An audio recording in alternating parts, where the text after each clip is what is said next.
Ano daw po ang masasuggest ko para sa mga naglalagas na buhok? Kagaya po ng aming client na ito po ang pinaka-main problem po niya na itago natin sa pangalang Cynthia. Sabi po kasi sa akin sa tuwing naliligo po siya, ang daming naglalagas ng kanyang buhok.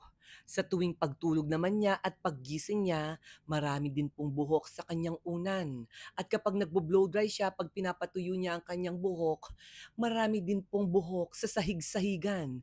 Kaya naman sinuggest ko sa kanya, in-advise ko siya na ipa-short hair muna ang kanyang buhok para nang sa gano'n ma-lessen yung paglalagas. Ngayon kapag hindi pa na-lessen ang paglalagas ng buhok mo kahit pina-short hair mo na, pina-treatment mo na monthly at gumagamit ka pa ng mga anti-hair loss na hair mask, hot oil, hair spa, ay die. Eh muna kasalanan 'to, stress ka kanto. So ang advice ko, 'wag kang may stress.